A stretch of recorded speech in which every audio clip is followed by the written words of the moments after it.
नमस्कार, खबरें अभी तक देख रहे हैं आप। मैं हूं अवंतिका यादव। हिमाचल प्रदेश में इस समय विधानसभा चुनाव को लेकर सभी पार्टियों की ओर से जोर आजमाइश की जा रही है। सभी पार्टियां मैदान पर जुटी हुई हैं और अपनी अपनी जीत का दावा कर रही हैं। ऐसे ही कांग्रेस की ओर से भी, क्योंकि इस बार सत्ता परिवर्तन की बात कही जा रही है। इसी पर बात करने के लिए हमारे साथ इस समय मुकेश अग्निहोत्री जी हैं, जो कि हरोली से विधायक भी हैं, नेता प्रतिपक्ष हैं और पूर्व मंत्री भी रहे हैं। बहुत स्वागत है सर आपका खबरें अभी तक। धन्यवाद।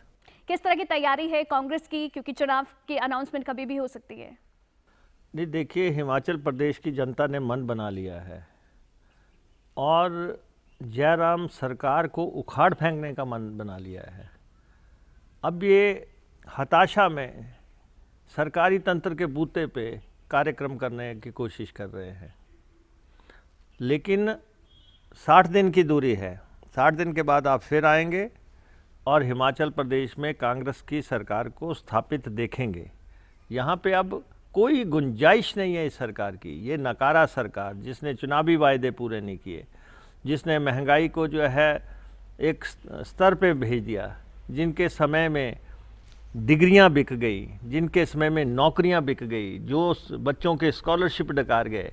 ये सारे मुद्दे तो हैं सर, चलिए इनके बारे में विस्तार से हम बात करेंगे। लेकिन सबसे पहले बात, क्योंकि कांग्रेस की ही अगर कर लें तो कांग्रेस में इस समय संगठन को एकजुट करना एक बड़ी चुनौती है। नहीं, ऐसा मैं आपको बताऊं, जब बदलाव आने लगता है ना, तो लोग कुछ नहीं देखते।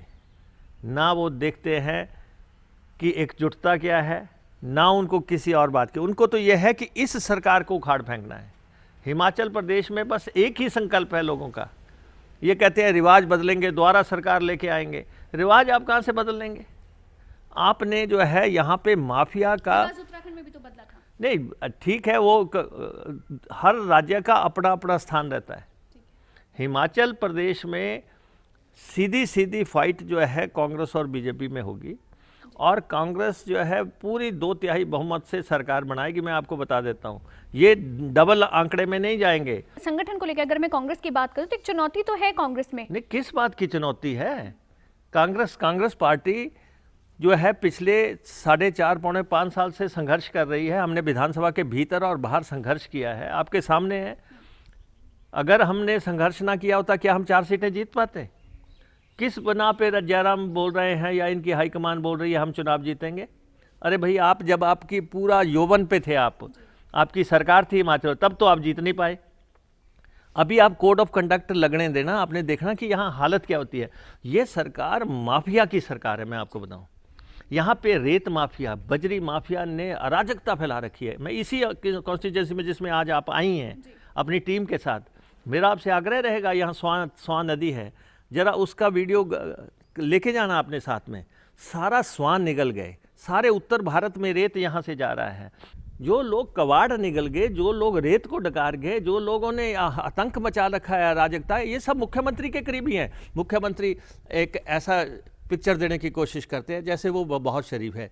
ये इस चेहरे के पीछे एक और चेहरा छिपा हुआ है। आप कह रहे हैं आप सत्ता में आएंगे तो ये भ्रष्टाचार खत्म हो जाएगा? अरे, हम इनको ठोकेंगे जेल में। जो इन्होंने हिसाब किताब 60 दिन के बाद इनको पता लगेगा। जिन लोगों ने आज अराजकता फैलाई हुई है, जिन्होंने लूट मचाई हुई है, ये समझते हैं कि सत्ता इनकी स्थायी हो गई है और इनको सत्ता से कोई उखाड़ नहीं सकता है। आप जो वादे कर रहे हैं कि सत्ता में आएंगे तो हम ये काम करेंगे, ओपीएस बहाली का वादा आप करते हैं, लेकिन मुख्यमंत्री कहते हैं ये तो सिर्फ जनता को भ्रमित करने के लिए वादा किया जा रहा है। ऐसा है, क्योंकि इसलिए ये कहते हैं क्योंकि ये चुनावी वायदे पूरे नहीं कर सके। ये तो एक्सीडेंट में मुख्यमंत्री बने, ये तो कभी मुख्यमंत्री के दावेदार ही नहीं थे। इन्होंने कोई वायदा किया नहीं किसी से, इसलिए कहते हैं कि ये वायदे तो धूमल के थे, ये वायदे तो भाजपा के थे, ये मेरे थोड़ा नहीं थे। आपने कहा था 65,000 करोड़ के 69 नेशनल हाईवे बनाएंगे, एक नेशनल हाईवे नहीं बना। आप बताएं, आज 4.5 साल हो गए, एक नेशनल हाईवे नहीं बना। आपने नितिन गडकरी आए दिल्ली से, यहाँ कह दिया 65,000 करोड़ के नेशनल हाईवे बनाएंगे और कहा कांग्रेस ने कुछ नहीं किया। नहीं, अगर वो कुछ करते हैं तो वो कहते हैं कि आप विरोध करते हैं। अब बल्क ड्रग पार्क के लिए घोषणा की गई है तो उसका विरोध आप कर रहे हैं। अरे, हम विरोध नहीं कर रहे हैं। बल्क ड्रग पार्क ये हिमाचल प्रदेश में कब आया? जब मुकेश अग्निहोत्री इंडस्ट्री मिनिस्टर था। पहली दफ़ा किसी ने हिमाचल में सुना होगा कि बल्क ड्रग पार्क की बात आई। केंद्रीय मंत्री को बुला के इसकी इन प्रिंसिपल अनाउंसमेंट कराई। 60वां महीना शुरू हो गया, कहते हम पार्क बनाएंगे। अरे भाई, 60वें महीने में, 1 महीने में तो टॉयलेट नहीं बनता, इसलिए विरोध कर रहे हैं। आप जो है नौटंकी मत कीजिए। अगर आप, हमने यहाँ पे फूड पार्क बनाया, बना के तैयार किया अपनी टर्म में। काम वो होता है जो अपनी टर्म में कर दिया जाए। पहले साल काम करने पड़ते हैं, पहले साल में काम करने पड़ते हैं। हमने यहाँ पे फूड पार्क बनाया, यहाँ हिमाचल में इसका सबसे लंबा पुल जो है यहाँ पे हमने बनाया, 1 किलोमीटर लंबा पुल है, समयबद्ध तरीके से बना के तैयार किया। इस कॉन्स्टिट्यूंसी में क्या नहीं हमने किया। लेकिन जब ये बल्क ड्रग पार्क बना रहे हैं, आप बताओ कि जो आदमी अपनी हवाई पट्टी नहीं बना सका, जिसका ड्रीम प्रोजेक्ट था कि मंडी में हवाई पट्टी बनाऊंगा, और जो है हम 4 लेन बनाएंगे, आप बताएं हिमाचल प्रदेश में कौन सी नई 4 लेन बनी, कौन सी नई हवाई पट्टी बनी, कौन सी नई रेल लाइन बनी, कौन सा नया प्रोजेक्ट आया। 125 करोड़ रुपए का आपने कहा था कि हम यहाँ पे 1.25 लाख करोड़ रुपए की इन्वेस्टमेंट लाएंगे, कौन सी इन्वेस्टमेंट आई। नहीं, एक बड़ा प्रोजेक्ट अगर बीजेपी लेकर आ रही है बल्क ड्रग पार्क, क्योंकि ठीक है आप कह रहे हैं आपके समय में हुआ, लेकिन अभी क्योंकि उन्होंने अनाउंसमेंट किया। अनाउंसमेंट किस में कर रहे हैं? 60वें महीने में। 60वें महीने में काम वो होता है, मैं आपको कह रहा हूँ, जो बन के तैयार हो। आप बताएं कि 60वें महीने में अनाउंसमेंट करना है, उसमें क्या लिखा है कि 180 दिनों में डीपीआर बनाओ। डीपीआर बनाओ, उसका जश्न मना रहे हैं, डिटेल प्रोजेक्ट रिपोर्ट बनाने का, और उसमें लिखा है इसके बाद आपकी फाइनेंशियल वायबिलिटी जो है देखी जाएगी, फाइनेंशियल वायबिलिटी देखी जाएगी। अभी डीपीआर बननी है, और आप कह रहे हैं bulk drug park. Rakesh Pathania कह रहे हैं कि असल में ये विरोध तो मुकेश अग्निहोत्री इसलिए कर रहे हैं क्योंकि जब वो इंडस्ट्री मिनिस्टर थे तब वो कोई बड़ा प्रोजेक्ट नहीं ला पाए। राकेश पठानिया ने क्या कर दिया यहाँ पे? राकेश पठानिया के बारे में आप क्या कह रहे हैं? अभी चुनाव आ रहा है, अपना ध्यान दें, अच्छा रहेगा। ये मैं आपको ये कहना चाहता हूँ कि ये जो कहते हैं ना कि जब डूबेगी कश्ती तो डूबेंगे सारे, ना तुम ही बचोगे ना साहिल तुम्हारे, ये सब डूबेंगे एक के बाद एक। और ये कहते हैं कि हमें जनता का बड़ा प्यार मिल रहा है। ये जनता है, जब देने पे आती है तो ढेरों देती है, जब उधेड़ने पे आती है तो चमड़ी भी उधेड़ लेती है। आपके सामने आ जाएगा, ये थोड़े दिन की बात है, 60 दिन की बात है। जो काम करना होता है एक 5 साल की म्याद के भीतर करना होता है। जो काम आपसे हो नहीं रहा उसका कहेंगे मुकेश अग्निहोत्री विरोध कर रहा। भाई आपने कहा था कि हवाई चप्पल वाले को जहाज में बिठा देंगे, यहाँ जहाज वाला जो है चप्पल में आ गया। आप बताओ स्थितियाँ क्या बन रही हैं हिमाचल प्रदेश में। आप कोई एक अदारा बता दो जो कि जयराम ने बनाया हो, आप बता दें कि कोई आपको नज़र आता हो। लेकिन इस समय चुनाव जब हैं सर पे और कांग्रेस की ओर से चुनावी वादे किए जा रहे हैं, तो क्या मुफ्त की रेवड़ियां बांटने की राह पर कांग्रेस नहीं चल रही है? नहीं, मुफ्त की रेवड़ियों की बात नहीं है। हमने कहा है कि हम 300 यूनिट बिजली मुफ्त देंगे। 300 यूनिट बिजली इसलिए मुफ्त देने की बात हम कर रहे हैं क्योंकि हिमाचल प्रदेश में बिजली पैदा होती है। ये ऊर्जा राज्य है, ये ऊर्जा राज्य है। 12,000 मेगावाट हम पैदा करते हैं, हमें 12% मुफ्त बिजली उससे मिलती है। हमें उसको पास ऑन करना चाहिए, हम उसको पास ऑन नहीं कर रहे हैं। ये तो हमने कहा था कि बिजली मुफ्त जो देने का जो है सिलसिला यहाँ देना चाहिए, कुछ पास ऑन होना चाहिए, तो इन्होंने 125 यूनिट कर दिया। अब क्या है, 125 यूनिट मुफ्त कर दिए। जब 126 होते हैं तो 125 के भी पैसे ले लेते हैं, 127 होते हैं तो 125 के साथ पैसे। ये नहीं है कि 2 यूनिट के पैसे लेंगे।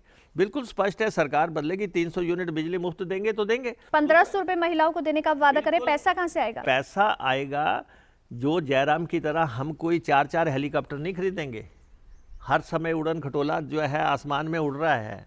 चौथा हेलीकॉप्टर पटे पे ले लिया आपने, बुलेट प्रूफ गाड़ियाँ खरीद ली आपने, 1000 आलीशान गाड़ियाँ खरीद ली आपने, फजूल खर्ची में कटौती का कोई कोशिश नहीं की आपने, जो है शराब को जैसे आय बढ़ाने का कोई प्रयास नहीं किया आपने, जो है माइनिंग की रॉयल्टी जो है अपने। हेलीकॉप्टर तो पहले भी होते थे, हेलीकॉप्टर का साइज छोटा कर दिया उन्होंने। साइज छोटा नहीं कर दिया है, अभी उससे पहले रशिया से एक हेलीकॉप्टर खरीदा गया, उसका भी हर्जाना भरना पड़ेगा उल्टा।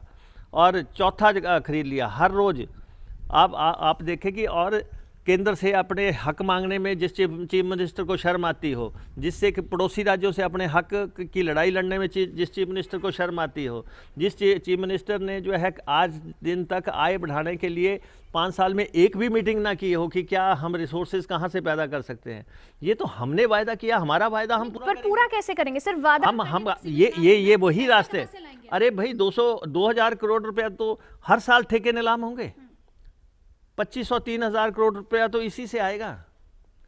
यहाँ जो रेत की लूट मचा रखी है, ये रॉयल्टी जो है जो इनकी जेबों में जा रही है, ये इनकी जेबों में थोड़ी नहीं जाएगी, ये सरकार के खाते में जाएगी। 680 करोड़ जो स्टार्टअप्स के लिए आप देने का वादा कर रहे हैं वो भी वहीं से आएगा। वो छोटा सा वायदा है, वो तो 10 करोड़ रुपया पर कॉन्स्टिट्यूंसी। क्या वायदा है कि लड़कों को एक कॉन्स्टिट्यूंसी में 10 करोड़ रुपया जो है अपना नया कारोबार शुरू करने के लिए देना, ये कोई बड़ा वादा नहीं है। नौकरियां जो है प्रदेश सरकार में कितने पोस्टें खाली, आप देखें ना, यहाँ नौकरियों में लूट हुई है। यहाँ नौकरियों में मैं कहता हूँ प्रदेश में, देश में कहीं भी नौकरियों की लूट ऐसी नहीं हुई होगी। चौटाला 10 साल जेल में लगाया है, लेकिन लूट ऐसी नहीं होगी। उसका स्तर और उसका पैमाना उससे कहीं ज़्यादा होगा। आपको 60 दिन के बाद सामने आ जाएगा कि किस ढंग से पार्टी के लोगों को कैसे एम्प्लॉय करना है, बिना किसी, ना सबॉर्डिनेट सिलेक्शन बोर्ड, ना जो है पब्लिक सर्विस कमीशन, ना कोई भर्ती का कायदा, सीधा ही फरमान जारी कर रहे हैं। ये तौर तरीका है कि फलां का बच्चा भर्ती कर दो। अरे भाई, कोई कायदा होता है भर्ती का। और फिर आप पेपर जो है पुलिस भर्ती का 2022 में भी बिक गया, 2020 में भी बिक गया। मुख्यमंत्री कहते हैं अपने शासनकाल में तो कांग्रेस आंखें मूंद लेती है। अभी अगर पुलिस परीक्षा, जो भर्ती परीक्षा का पेपर है वो लीक हुआ तो उन्होंने परीक्षा रोक दी। वो कह रहे हैं 2016 में भी तो हुआ। उनको पता था कि अगर नहीं रोकेंगे तो जो है इसके बड़े भयंकर परिणाम। 2016 में भी हुआ था, तब कांग्रेस ने कुछ। अरे 2016 का जो था, तो आप 5 साल मुख्यमंत्री थे, जो भी था आपने जांच करानी थी। आपने जिसको अंदर ठोकना था, अगर आपको लगता था। आपने 20,000 क्लर्कों की भर्ती हुई का जो है टेस्ट लिया, पर्चा लीक हो गया। हिमाचल प्रदेश विश्वविद्यालय में किस ढंग से भर्तियां हो रही हैं, किस ढंग से लूट मची हुई है हर जगह जो है। अब यहाँ पे इलेक्शन को जो है 1 महीना रह गया, 5,000 पंप ऑपरेटर लगाएंगे, 10,000 जो है फॉरेस्ट के गार्ड लगाएंगे, ये लगाएंगे। ये जो है बिना किसी कायदे के, ये लाले की दुकान थोड़ी नहीं है। ओपीएस ओल्ड पेंशन स्कीम कहते हैं जी, कांग्रेस ने कहा कि हम देंगे। भाई हम देंगे इसलिए क्योंकि हम देख रहे हैं कि हिमाचल प्रदेश में कर्मचारी जो है इसकी मांग कर रहा है। पिछले 7-8 साल से ये मांग बहुत उग्र हो गई है। हर कर्मचारी जो भी रिटायर होकर आया उसके जेब में पैसा नहीं है। अब अटल बिहारी वाजपेयी जी ने 2003 में बंद कर दी, पेंशन बंद की, और साथ में ये कह दिया सारी सरकारों को, राज्य सरकारों को, कि जो भी इसको लागू करेगा उसको हम जो है ग्रांट्स नहीं देंगे। लेकिन अब मामला ऐसी स्थिति पे चला गया, हम भी देख रहे हैं कि जो बुजुर्ग आ रहे हैं रिटायर होकर, उनकी जेब में पैसा नहीं है। हमने इन प्रिंसिपल डिसीजन ले लिया, हम किसी से मांगने नहीं जा रहे हैं। हम कह रहे हैं हम पहले दिन से जो है 10 दिन के अंदर हम ओपीएस लागू करेंगे, तो हम करेंगे, ये हमारा वायदा है ना। कैसे, क्योंकि मुख्य, जैसे आपने अगर राजस्थान में, छत्तीसगढ़ में कांग्रेस की सरकार है, वहां पे वादा किया, उसके बाद ऐलान भी हुआ, लेकिन लागू नहीं हो पाया। लागू होगा ना, अभी वहाँ पे हमारी सरकारें हैं। वहाँ की सरकारों ने क्या, दिल्ली सरकार से क्या कहा कि जो हमारा शेयर है पेंशन में, जो कर्मचारियों ने जमा करवाया हुआ और आपके पास जमा है, वो हमें दे दो वापस। ये कहते हैं हम नहीं वापस देंगे। पैसा मांग रहे हैं, पैसा केंद्र से नहीं मांग रहे, ये राज्यों का पैसा है। ठीक है। ये लोगों ने जमा करवाया हुआ पैसा है और ये राज्य, केंद्र सरकार के कोष में जमा हो रहा है। पैसा तो राज्यों का है, लेकिन केंद्र कह रहा है हम पैसा नहीं देंगे, क्योंकि उनकी मंशा साफ नहीं है, क्योंकि वो नहीं चाहते कि ये लागू हो। लेकिन अगर केंद्र भी नहीं देगा तब भी जो है हम हिमाचल प्रदेश में कमिटेड है। हम तो कह रहे हैं 10 दिन में इसको शुरू कर, बिना केंद्र की मदद के कर देंगे। बिल्कुल करेंगे। हम आउटसोर्स जो कर्मचारी हैं, वो उनमें जो बिचौलिया डाला हुआ है, जो 3-4 हज़ार कमा रहा है, उसको हटाएंगे। हम करुणा मुल्क के जितने भी हैं जिनके पेरेंट्स की डेथ हो गई, उनको हम एक मुश्त नौकरी देंगे। हमारी अपनी सोच है। फिर बात आ जाती है वही पैसे की, क्योंकि आप भी ये बार बार आरोप लगाते हैं कि ऋण इतना हो गया है, कर्ज इतना हो गया है हिमाचल प्रदेश में, तो जाहिर तौर पर पैसे की जरूरत तो है, उसके लिए फिर लोन लेंगे। पैसा आप देखिए ना, आप पैसा देखिए, ये सरकार ने 40,000 करोड़ का कर्जा ले लिया। अभी 2500 करोड़ रुपया जाते जाते कर्जा ले रहे हैं कल। किसके लिए? अपने नवाबी शौक पूरे करने के लिए, अपने नवाबी ठाठों के लिए। अब 2500 करोड़, अब 25 दिन नहीं रह गए जाने के लिए, 2500 करोड़ का कर्जा ले रहे हैं। बीजेपी तो कहती है कांग्रेस ने डाला हिमाचल को कर्ज। अरे भाई 40,000 करोड़ अकेले मुख्यमंत्री ने ले लिया। 5 मुख्यमंत्रियों के टाइम में 40,000 करोड़ नहीं हुआ, अकेले मुख्यमंत्री 40,000 करोड़। वो कह रहे पिछले जब 5 साल पूरे हुए पिछली सरकार के, तो 40,000 करोड़ का कर्ज प्रदेश पर था। 67% कर्ज में बढ़ोतरी हुई, और अब जब से वो मुख्यमंत्री हैं 35% की बढ़ोतरी हुई। 35 नहीं हुई, अब 85,000 करोड़ पे एंड करेंगे जयराम अपनी इनिंग। 50 तुक्के लगाते हैं कांग्रेस वाले कि इतना कर्ज है, इतना कर्ज। सामने है सबका, डॉक्यूमेंट में लिखा आया, पिछले साल के बजट में लिख के आया कि 70,000 करोड़ पे एंड करेंगे, और अभी 2500 करोड़ का तो कल ही कहा कि 2500 करोड़ रुपए का लेंगे। अरे भाई, आपने कहा था डबल इंजन की सरकार है, दिल्ली से पैसा लाएंगे। मोदी 3 दफ़ा हिमाचल प्रदेश में आए, इस चीफ मिनिस्टर में हिम्मत नहीं हुई कि उनके आगे कह सकें कि हिमाचल प्रदेश की मदद करो, हिमाचल का कर्जा माफ़ करो, हिमाचल को पैकेज दो, हिमाचल को इंडस्ट्रियल पैकेज दो। आपने रैलियों पे जो है धर्मशाला में 18 करोड़ का टेंट लगा दिया। आजकल जो अमृत महोत्सव के बहाने रैलियां हो रही हैं, की 75 साल जश्न मना रहे हैं, हिमाचल प्रदेश का 50 साल जश्न मना रहे हैं। आप बताएं, इतनी फजूल खर्ची किसी व्यक्ति ने की? आज 100 बसें लग रही हैं HRTC की, हिमाचल पथ परिवहन निगम की रैलियों के लिए। ये राजनीतिक रैलियां हैं। आप 100 बसें लगा रहे हैं HRTC की। आप कह रहे हैं कर्ज लेकर वो सारा रैलियों में लग रहा है? बिल्कुल, HRTC का जनाजा निकाल दिया। प्रदेश में रैलियां हो रही हैं, सारी बसें वहां पे लगाई हुई हैं, कोई बस रूट नहीं चल रहा, लोग सड़कों पे खड़े हैं। ये जो है सरकारी तंत्र, SDM रैलियां करवा रहे हैं, चीफ सेक्रेटरी रैलियां करवा रहे हैं। और क्या है, आंगनवाड़ी वाले सारे वहाँ पे आएंगे, मनरेगा के वर्कर सारे वहाँ पे आएंगे, आशा वर्कर वहाँ पे सारे आएंगे, मिड डे मील वाले सारे आएंगे, पटवारी सारे आएंगे, कानगो वहाँ पे आएंगे। सरकारी तंत्र के बूते पे आप कह रहे हैं सबको ले आओ लाद के। पर ये पहली सरकारों में भी होता रहा है। बिल्कुल नहीं हुआ। किस सरकार में हुआ? आप मुझे बताएं कि किस सरकार में टीचर्स की ड्यूटीज लग जाती हैं। टीचर्स की ड्यूटी इलेक्शंस में लगती हैं, ना कि टीचर्स की ड्यूटियां रैलियों में लगती हैं। आज स्कूलों में जा रहे हैं, वो कह रहे हैं कि हमें वोट दो। अरे भाई, स्कूल कोई जगह है जहां पे आप जाके वोटें मांगेंगे? एजेंसियां हायर कर रखी हैं, एजेंसियां हायर कर रखी है मीडिया की, करोड़ों रुपया दिया जा रहा है। आपको लग रहा है एजेंसी हिमाचल में भी आने वाली है? आ चुकी हैं। हजारों करोड़ रुपया जो है पब्लिसिटी पे लग गया। आप देखो, सारी जगह होर्डिंग लगा दिए, सारी जगह पूरे प्रदेश में ऐसे होर्डिंग छाप दिए। अरे भाई, आप क्या सोचते हैं कि ये होर्डिंग लगाने से आपको वोट पड़ जाएंगे? 1-1, 1.5 करोड़ रुपया रोज जो है इन रैलियों पे खर्चा हो रहा है। चाहे वो इनके गले के फूल हैं, चाहे उनके बैंड हैं, चाहे वो धाम है, रोटी खिलाई जा रही है या कुछ किया जा रहा है। मुख्यमंत्री के साथ एक कोल्ड वॉर कहीं ना कहीं आपकी चलती है। नहीं, कोल्ड वॉर क्या है? इज नॉन परफॉर्मर, कोई काम किया नहीं है। प्रदेश 5 साल जो है आपराधिक जो है वेस्टेज ऑफ टाइम हुआ है। हिमाचल प्रदेश के समय की आपराधिक बर्बादी हुई है और हिमाचल प्रदेश विकास में कहीं ना कहीं 20-25 साल पीछे चला गया। सिर्फ इवेंट मैनेजमेंट की जा रही है। हाँ भाई, होर्डिंग्स लगा दो, रैलियां कर दो, टेंट लगा दो। कि पहले जनमंच चलते थे, जनमंच में भी जो पार्टी के लोगों को रोटियां खिलाई जाती थी, फिर वो झंड मंच साबित हो गया, तो आज वो कोई जनमंच नहीं हो रहा है। लेकिन कई बार ये भी कह दिया जाता है आपकी भाषा को लेकर कि भाषा की मर्यादा भूल जाते हैं कई बार मुकेश अग्निहोत्री। क्या मैं मुद्दों की बात करता हूँ, भाषा क्या है? जब सहेलियों का जिक्र आप करते हैं। नहीं, मैं अगर आप बताओ मुझे, आप बताओ कि जो बातें हम देखते हैं उनकी आप चर्चा करते फिर सत्ती भी कहते हैं, ऊना से शिमला, हमें भी पता है। हैं। तो Satti is at liberty. Satti जो कुछ खुलासे करना चाहते हैं करे। सत्ता के दौर में हम जो कर रहे हैं, हम खुली किताब है, हमारे बारे में जो बोलना चाहते हैं बोलें। हमें मालूम है हिमाचल प्रदेश में क्या हो रहा है, हमें पता है हिमाचल प्रदेश में लाल बत्तियां जला के अंदर क्या होता है कमरों में। हमारा मुंह मत खुलवाएं आप। क्या क्या हिमाचल प्रदेश में चलता रहा है। आप मुझे बताएं, चीफ सेक्रेटरी बदल दिया, आज दिन तक नहीं बताया कि चीफ सेक्रेटरी क्यों बदला रात के अंधेरे में, क्या वजह थी? प्राइम मिनिस्टर ऑफिस से आपको डायरेक्शन आई, क्या घोटाला हुआ, कितना बड़ा घोटाला हुआ, आपने चीफ सेक्रेटरी बदला। आज दिन तक आप खामोशी साध लिए कि चीफ सेक्रेटरी तो बदलते रहते हैं। उससे पहले आपने एक चीफ सेक्रेटरी बदला, आप बताएं क्यों बदला? पहली दफ़ा किसी चीफ मिनिस्टर की ऐसी किरकिरी हुई होगी इस देश में कि की हुई नियुक्तियां जो हैं, इनकी हाईकमांड ने कहा नहीं, ये लोग इन कुर्सियों पे नहीं बैठेंगे। क्यों नहीं बैठेंगे? बताओ, सार्वजनिक तौर पे मंचों पे बताओ, हमें बताओ ना। लेकिन आप इतनी सारी बातें आप मुख्यमंत्री के लिए कहते हैं या बीजेपी के ऊपर आप सवाल उठाते हैं उनके कामकाज पर, जो प्रदेश सरकार है उसके काम पर, कि शायद काम अच्छा नहीं किया प्रदेश सरकार ने। लेकिन अगर कांग्रेस सत्ता में आती है, कांग्रेस कैसे काम करेगी? क्योंकि जो बीजेपी के प्रदेश प्रभारी हैं अविनाश राय खन्ना, वो तो कहते हैं कि इस समय कांग्रेस मुद्दा विहीन, नेतृत्व विहीन और दिशाहीन पार्टी। देखिए, ऐसा है, अविनाश राय खन्ना जो है दूसरे प्रदेश से आते हैं, उनको हिमाचल के हालात का मालूम नहीं है। बाहर से आए हैं, हमारे मेहमान हैं, गेस्ट हैं, इलेक्शन के लिए आए हैं, अपना काम करके चले जाएंगे। प्रदेश में जो हो रहा है वो तो हमें मालूम है। प्रदेश में इनके मुख्यमंत्री क्या कर रहे हैं, इनके मंत्री क्या कर रहे हैं।